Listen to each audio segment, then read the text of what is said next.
Hi everyone and welcome to the Vlog Files. This is going to be an amazing episode. We're going to talk about this room that I'm currently in, the library room. Well, that's what it's supposed to be. It looks like more of a junk pile at the moment. I'm going to talk about also Ace Combat 7. Namco have given us almost the perfect flight simulator / arcade game ever, in my opinion. I can't believe it. And we're going to talk about collecting and how hard it actually is.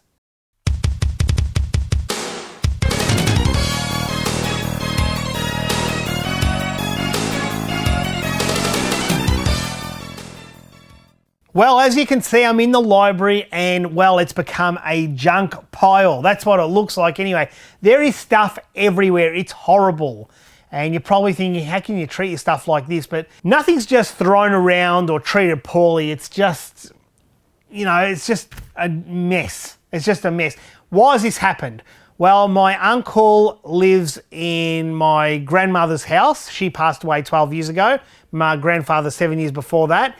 And there's like an office or kind of a shed, a storage shed out in the backyard. And a lot of that stuff has my stuff in it. And you probably think, well, why didn't you get this stuff 25 years ago? It's been a long time. It's probably been about 22 years, something like that. And I've been finding Amiga 500 computers, not in the box, but just like bubble wrapped up and just stuff that I've kind of kept there, and it's kind of been put in the to-do later list. Things that have to be repaired, things that I just wasn't interested in at the time. I found a box of Super Nintendo games, brand new in shrink wrapped. UN Squadron, F-Zero, Donkey Kong Country, I think Metroid was there, Punch Out, in the shrink wrap. And I've opened a couple already, and I'm going to open the rest because I want to keep these for myself because they were from my shop. But obviously I didn't sell them all. I haven't got doubles, unfortunately, but I have got singles. And maybe, I think my mentality was, I'll put them in the box and I'll get around to them, one day and sort them out. Because back then, I was more focused on Super Famicom. I like collecting for the Japanese Super Famicom and not as much the US ones, only because I favoured the covers and I use my Super Famicom more. But the NTSC USA ones, I would buy Zelda, anything I needed in English. So Link to the Past, Secret of Mana, things like that. So that's basically, that's it. I had these games, brand new. I was showing Luke, look at these games. He goes, open them, open them. It was like unwrapping a present.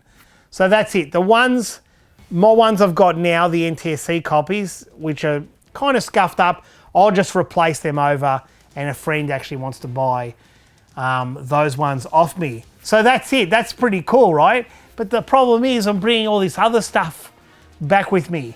And then Mandy says, oh, I've got this Mac you can have that she had when she was doing uni. And that's just another thing added to the collection. I mean, it's good because it is Mandy's computer. So I like that it's kind of gone in our collection. It's kind of a family collection. And that's really cool. Actually, while I'm on Mandy, people ask me all the time, does Mandy actually play video games? And ironically, because I knew I was filming this vlog, I actually could hear a game coming from, some game sound effects coming from our bedroom. And the kids were down and I thought, Mandy's chilling out. She's obviously playing something. And I didn't know if it was her iPhone. She doesn't play games on iPhone, I can tell you that now. She hardly uses it. And I walked in and this is what I found.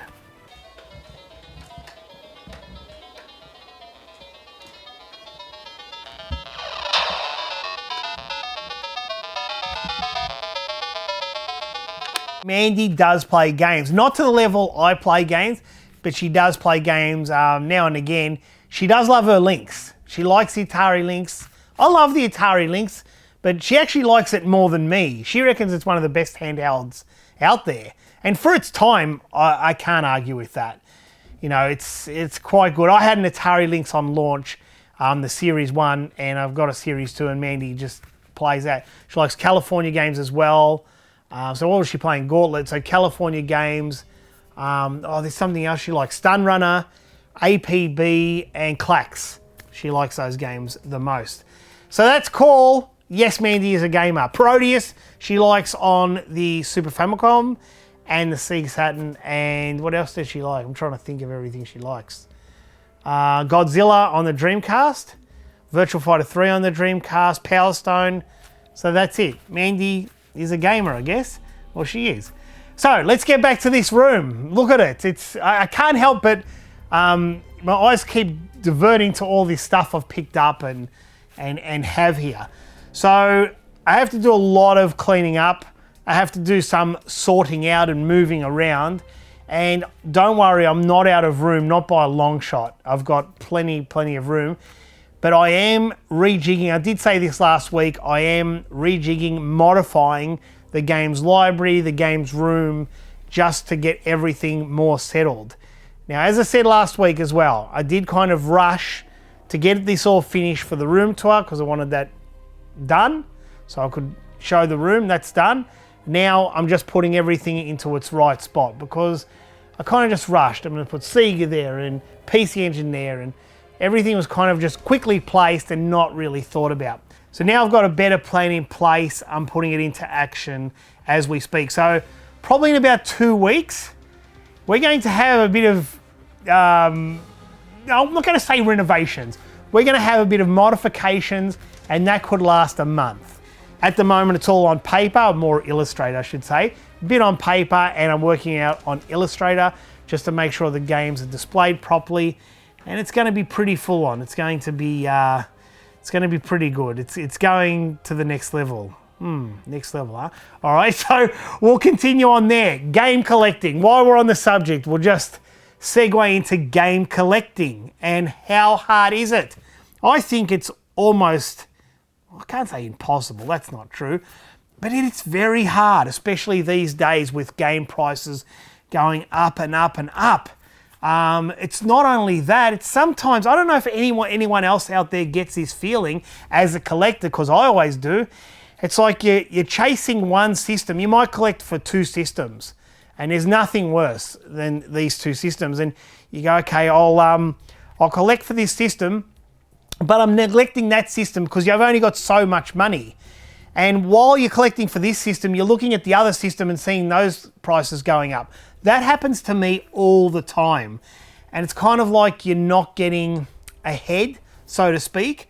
Not that it's a race, absolutely not. You should never think of collecting as a race. And a lot of people fall into the trap, if I don't get it now, it's going to be impossible later on. That can happen with some games. Like I'll use Flintstones Surprise at Dinosaur Peak. That is a game that has consistently gone up, unfortunately. But you know what? Someone's going to put it on the market at some stage, and if they put it on the market with someone else, you can kind of bet that it'll be a bit low when there's 2 of them. It's kind of luck of the draw when that happens.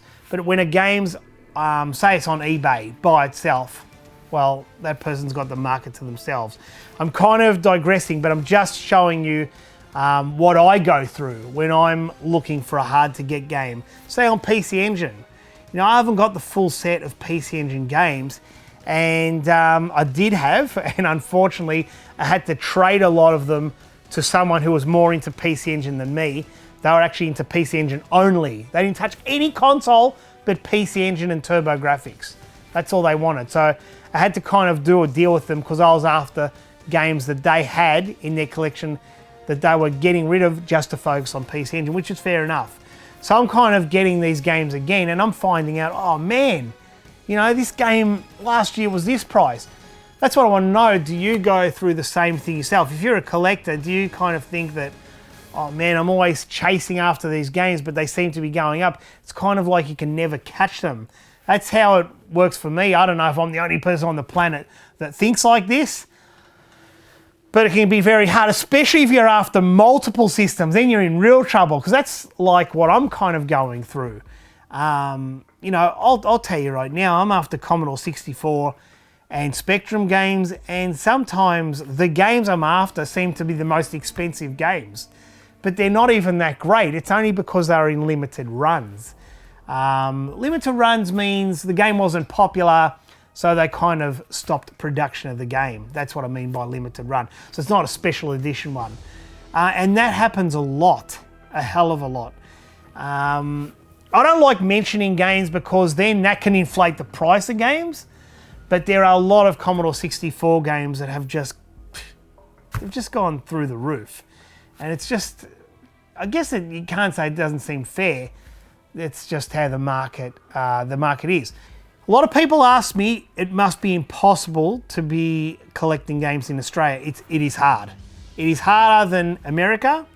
It's harder than England, UK. It's harder than America. It's harder than the UK. It's harder than Europe. I would say we're on a par with New Zealand in a way. I'm not sure. And Japan is completely different.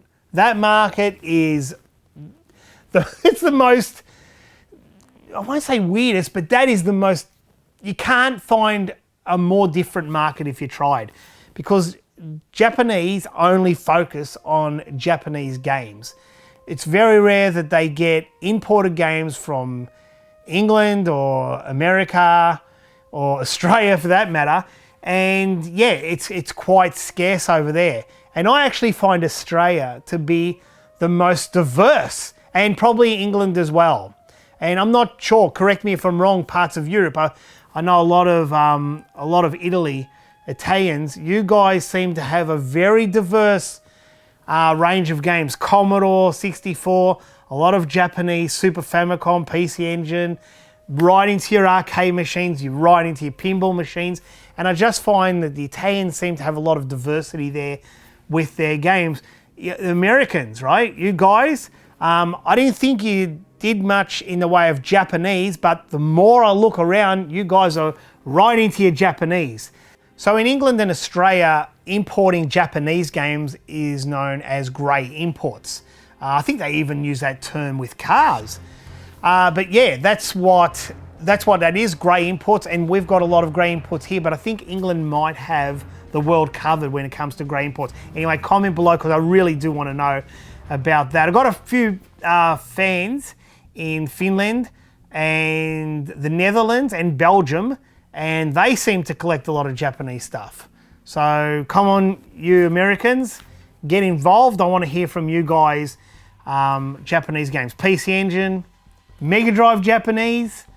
You guys have got a hefty Genesis library, which Genesis is the biggest library around the world. So in terms of Mega Drive Genesis is the biggest, I'm pretty sure it is, compared to the PAL Mega Drive.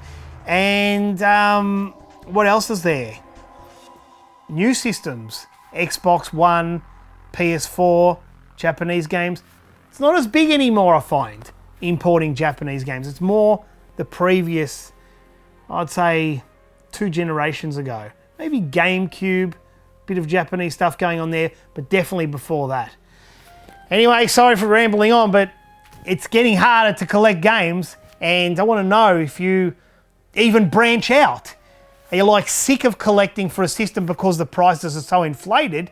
So you go, you know what? I'm not going to collect for NES anymore. I'm going to collect for Famicom because the Japanese games actually are cheaper in some cases. Some are expensive. And you might say, you know what? I'm going to collect the Famicom version. You never know. Okay, next I'm talking about Ace Combat 7. Now I've been playing this all week thanks to my friends at Namco. This game is absolutely phenomenal. I'm not just saying that. I don't get any money from Namco or anything like that. I'm telling you, if you like flight sim games or arcade style, jet games like Afterburner, you have got to get Ace Combat 7. Now, I'm a massive Ace Combat fan, so I'll tell you that straight up front. This is my copy of Ace Combat on the PlayStation 1. I got a PlayStation 1 at launch, a Japanese version. I wasn't big on the PlayStation when it first came out, but it grew on me. And I bought Ace Combat straight away because it looked amazing in the magazines. And I imported it from Japan, and I have always loved Ace Combat. I've just loved that series. It used to be called Air Combat, but now I think they've just gone with the name Ace Combat. They've changed that name, so just for any confusion. But originally in the Western world, it was called Air Combat. I think now it's just overall Ace Combat. Correct me if I'm wrong on that. So we'll put that down. That's part 1 on the PlayStation 1. So what are we, 25 years later, 24 years later? I can't remember, I should have looked up the date. Doesn't matter, Ace Combat 7. So I've been playing it, as I said, on the PS4 and on the Xbox One. Much of a muchness, but my goodness. On VR, on the PlayStation, it's as good as getting into a jet fighter, an F-16, and flying around. You can actually feel the thrust. You know, if the chair vibrated, I think that I've been at plane. It is unbelievable!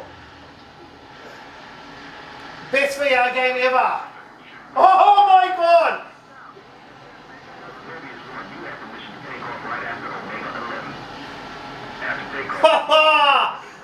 This is incredible!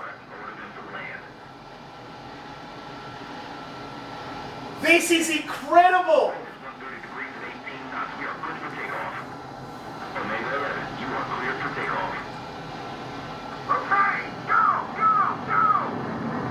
I'm scared!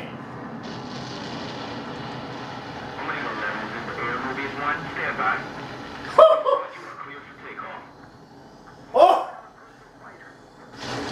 Oh my god! That feels incredible! Oh my god! I cannot believe how good this game is! It is so incredible! Oh my god, this is absolutely incredible! You gotta play it, Mandy? Oh, this is This is absolutely mind-blowing. You've got to have a go, Mandy. You've got to have a go. You've got to have a go at this. You have got to have a go at that. I couldn't see that behind you because you had the full reflection. Mobius 1. This could turn into a firefight. This guy's the real deal. You'll find out if he is soon enough. Everyone will. Mobius 1's taken out. You crashed it! Oh my god. Now tell me. That is unreal. I actually felt like I was... Yeah, I've actually felt I was in control of something. I was totally out of control. Totally out of control. So did you feel your feet lift off the ground? I'm sweating. I can't believe it. I feel like I've lost my breath. I'm totally sweating from exhilaration. It was just unbelievable. I can't get over that. Whoa. I've got a PS4 Pro and I've got an Xbox One X. I haven't looked at the game on the Xbox One S and the normal PS4, but I'm pretty sure it'll be good. It's a solid 60 frames a second. It's silky, silky smooth, and the graphics are absolutely incredible. Nothing's wowed me this much in terms of graphics for a long time. Maybe Forza Horizon 4, that did wow me at stages. I really was taken back by that, but I love driving games, so I'm a little bit biased there. I'm not heavy into flight sim games, I only like some. The real complicated ones when you've got to put landing gear down, that's a little bit above me. And I reckon if I got into those games, I want to probably build a big flight sim. Has anyone got a flight sim? I'd love to know if you've got a flight sim at home. Like, what about these guys that have got like 5 or 6 monitors around them and have made windows, and that's just insane. I love it. Insane in a good way. So getting back to Ace Combat 7, it has to be one of the best games I've played. I can't say this year because we're only a couple of weeks into the year, but seriously in the last 12 months. It's just hooked me non-stop. Probably 5 hours into it. I haven't played it a lot, and this is simply because I've swapped between Xbox and PlayStation just to see if there's much of a difference. I always do that. Well, there it is, Ace Combat 7. As I said, if you've got a VR, you just buy that game. You don't even think about it. Even if you're not really into flying games, you're only so-so, you buy it because it is the best VR game I have got. Resident Evil 7, amazing. You know, there's amazing, Wipeout on VR, fantastic. But this, top of the range. It is the best on VR. And if you like flight sim games, again, I'm not trying to keep banging the drum about this game, but as I said, it's the best game I've had in 12 months, have to say. Hope you've enjoyed this vlog. Next week there's going to be another vlog. How you're seeing a pattern here. The vlogs are back, and I'm going to tell you why they're back next week, because there's a woman behind it, and you'll meet her next week. Bye for now.